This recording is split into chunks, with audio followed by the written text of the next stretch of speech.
Sepuluh tanda-tanda kiamat besar yang disebutkan oleh Nabi SAW. Kata beliau, amblasnya bumi di belahan timur yang pertama, terjadi gempa besar. Sebagian ulama hadis mengatakan bagian Asia, di mana Allahu alam. Tapi ini tanda-tanda kiamat besar akan terjadi nanti.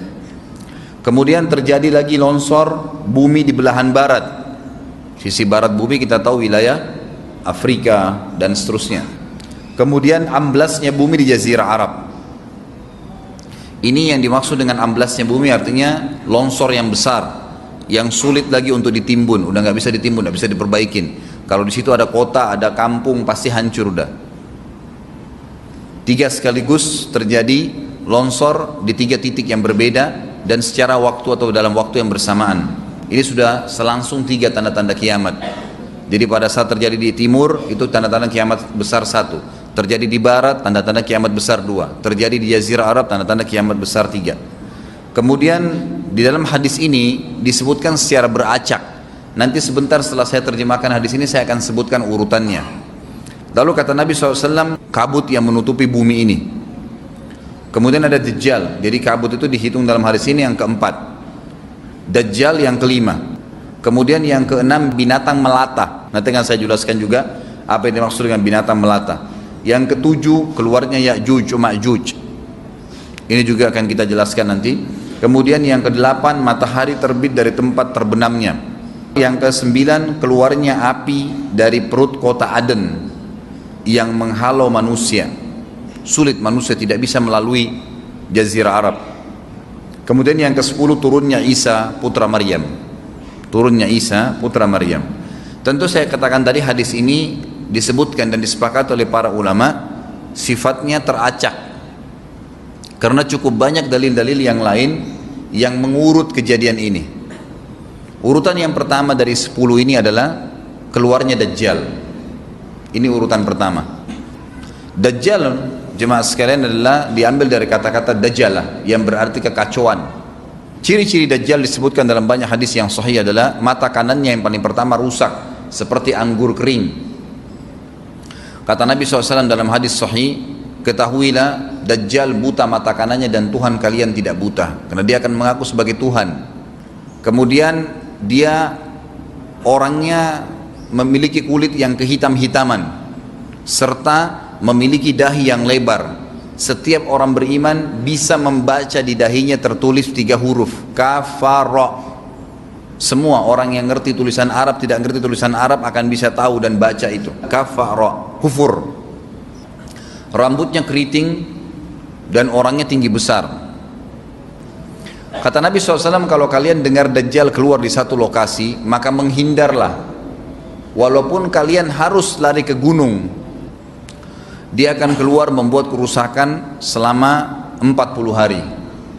Kata Nabi SAW, 40 hari itu sehari seperti setahun, sehari lagi yang kedua seperti sebulan, hari yang ketiga seperti sepekan, dan sisa harinya seperti hari kalian. Dia akan keliling muka bumi semuanya. Dan kata Nabi SAW, seluruh bumi ini akan dimasuki oleh Dajjal. Tidak tertinggal satu lorong, gang, jangankan kota atau desa, kecuali Dajjal akan masuk ke dalamnya, kecuali Madinah dan Mekah. Tidak bisa dimasuki oleh Dajjal. Kata Nabi SAW dalam hadis sahih, karena di setiap pintu gerbang Mekah dan Madinah malaikat menghenuskan pedangnya dan menghalau Dajjal sehingga Dajjal tidak bisa masuk.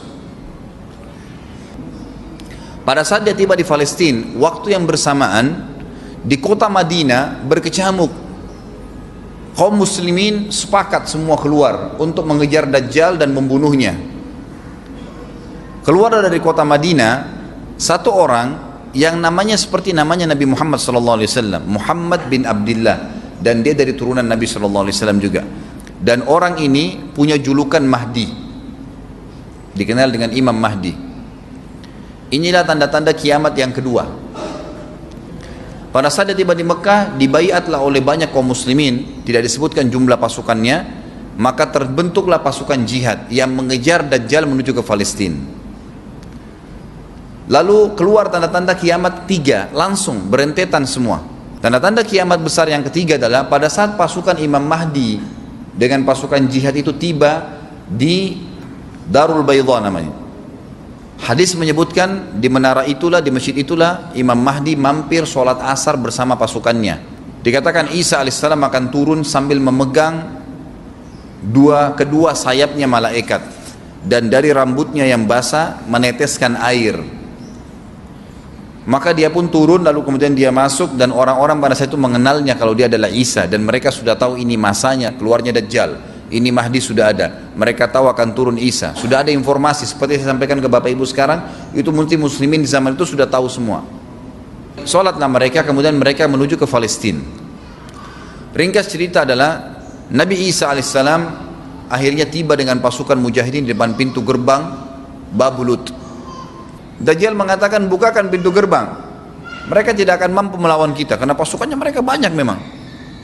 Maka Dajjal dengan sombongnya menunggu di depan pintu gerbang. Pada saat dibuka, Dajjal kaget melihat ada Isa alaihissalam. Dan pada saat itu kata Nabi SAW, Dajjal faham kalau sudah tiba ajalnya. Begitu melihat Isa alaihissalam, dia lari dan badannya sambil meleleh di depan para pengikutnya. Pada saat Dajjal mati, pengikutnya pada ketakutan semua. Mereka anggap Dajjal Tuhan, mereka anggap Dajjal orang yang perkasa lah, orang yang kebal lah, beragam macam kelebihan. Mereka kaget pada saat mati, maka bertebaranlah mereka dan akhirnya mereka sembunyi di bawah pohon dan di atas batu. Kemudian batu dan pohon akan memberikan penjelasan, hai muslim ini Yahudi, bunuhlah. Maka dibunuhlah pada saat itu mereka. Lalu Nabi Isa alaihissalam memimpin di muka bumi, dan kata Nabi SAW, pada saat itu Islam, agama Islam yang dibawa oleh Nabi SAW akan masuk ke semua rumah di muka bumi, gak tersisa.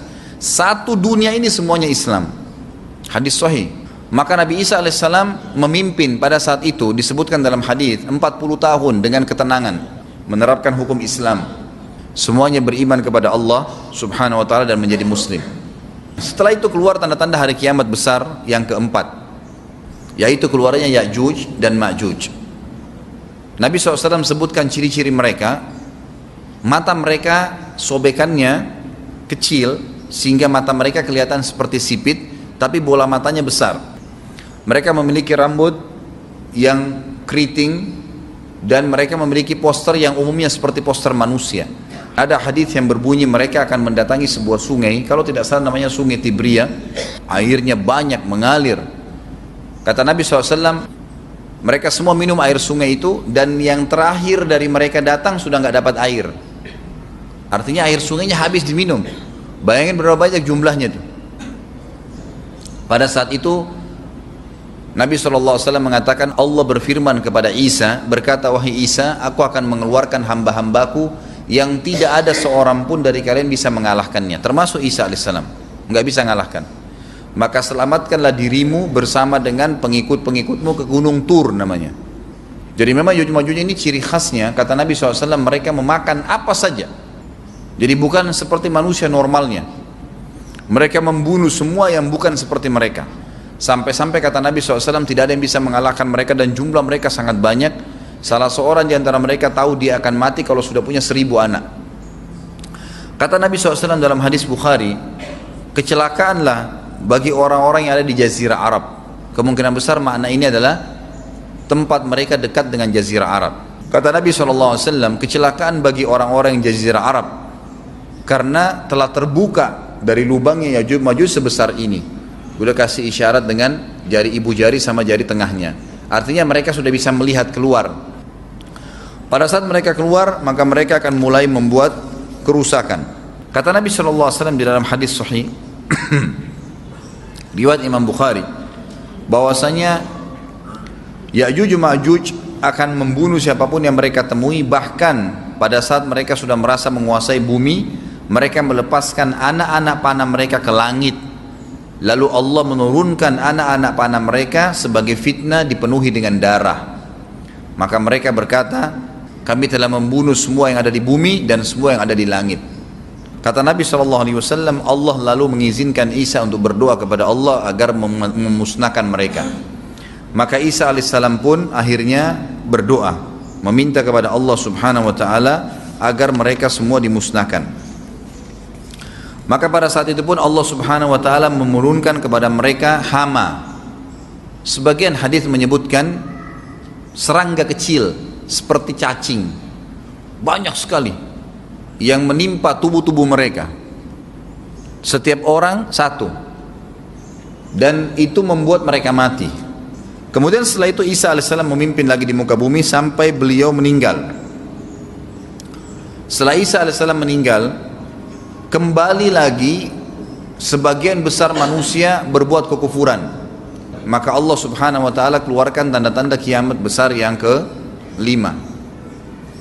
Yang kelima ini adalah keluarnya hewan atau binatang melata. Binatang melata ini disebutkan dalam hadis yang sahih riwayat Bukhari, bahwasanya Allah SWT akan keluarkan, tapi tidak disebutkan dari bumi mana dia keluar. Dia akan keluar hewan melata yang bisa berbicara seperti manusia dan badannya dipenuhi dengan bulu. Allahu a'lam bagaimana. Kemudian dia datangi orang-orang yang kufur tersebut dan menasihatin dan mengingatkan mereka. Yang tidak mau beriman, dalam hadis dikatakan dicap oleh hewan tersebut. Allahu a'lam dicap seperti apa, sehingga ketahuan mana yang kafir, mana yang beriman. Terus dia keliling di muka bumi tapi tidak disebutkan berapa lama. Lalu kemudian Allah lenyapkan si dabbah ini. Kemudian datang tanda-tanda kiamat yang ke-6. Tanda-tanda kiamat yang ke-6, 6, 7, 8 itu berentetan semua. Longsor besar di timur, di barat dan di jazirah Arab. Ini tanda-tanda kiamat terjadi serentak. Sudah 8. Kemudian terjadi yang ke-9, keluarnya api dari negeri atau dari kota Aden. Kota Aden ini di Yaman ya. Tentu hadis menjelaskan tentang masalah api yang keluar ini, artinya api bukan main-main, ini bukan kebakaran sebuah masjid atau sebuah bangunan 10 tingkat. Api ini bisa menghalau manusia untuk jalan karena panasnya. Sebagian riwayat menjelaskan api tersebut akan berdiri seperti gunung yang besar dan dari seluruh pelosok dunia bisa kelihatan. Kita bisa bayangkan bagaimana itu. Yang akhirnya akan menggiring atau menghalangi orang-orang untuk jalan, susah. Sebagian ulama hadis mengatakan mereka nggak bisa jalan, tidak bisa ada penerbangan, tidak bisa ada orang jalan karena panasnya bumi ini dari api tersebut. Dan itu memang kemungkinan besar akan keluar satu waktu, Allahu a'lam kapan. Dan yang terakhir tanda-tanda kiamat sebelum ditiup sangkakala adalah terbitnya matahari dari tempat terbenamnya. Dan ini sudah terakhir sekali. Makanya kata Nabi SAW, taubat akan diterima sebelum matahari terbit dari tempat terbenamnya. Artinya selama yang lain itu masih ada, masih bisa taubat. Kalau sudah itu sudah sulit. Ini tanda-tanda kiamat. Sebagian ulama memasukkan tanda-tanda hari kiamat kecil, ada yang masukkan tanda-tanda kiamat besar. Ada dua hal. Yang pertama itu adalah keluarnya Dzu Suwakatain. Ada orang dari negeri Habasyah dikenal dengan Dzu Suwaka. Dzu Suwaka ini sak artinya betis. Diberikan julukan Dzu Suwaka karena betisnya sangat kecil. Orang ini, Bapak Ibu sekalian, kata Nabi SAW akan menghancurkan Ka'bah. Dan kata para ulama pada saat itu memang manusia sudah sunyi, nggak ada lagi yang datangin Ka'bah. Orang-orang sudah lalai gitu kan. Keluarlah orang ini. Makanya sebagian ulama masukkan dia tanda-tanda kiamat sebelum terbitnya matahari dari tempat terbenam. Ditambahkan ini yang ke-11 gitu. Atau ini yang ke-10, terbitnya nanti kiamat yang ke-11. Kata Nabi SAW, dia akan mencabut batu-batu Ka'bah satu persatu sampai rata dengan tanah. Dan saya sedang dilihatkan oleh Allah sekarang bagaimana pada saat dia mencabut batu itu. Hadis sahih riwayat Bukhari Muslim. Yang terakhir, yang kedua, yang berhubungan juga dengan tanda-tanda kiamat, ada yang memasukkan kiamat kecil, tapi ini lebih dekat dengan kiamat besar. Orang yang terakhir meninggal itu adalah orang dari asli suku Madinah yang sedang mengembala kambing. Kata Nabi SAW, orang yang terakhir meninggal dari kalian kalangan manusia, semua orang sudah mati tinggal dia sendiri, tapi dia nggak tahu. Dia lagi mengembala kambing, kemudian dia masuk dengan gembalanya ke kota Madinah, ditemukan semuanya tidak ada kehidupan, nggak ada orang, nggak ada binatang, nggak ada apa-apa, tinggal dia sendiri. Pada saat dia meletakkan telapak kakinya di kota Madinah, maka pada saat itu dia meninggal. Dan inilah manusia terakhir meninggal sebelum ditiup sangkakala terakhir. Allahu a'lam.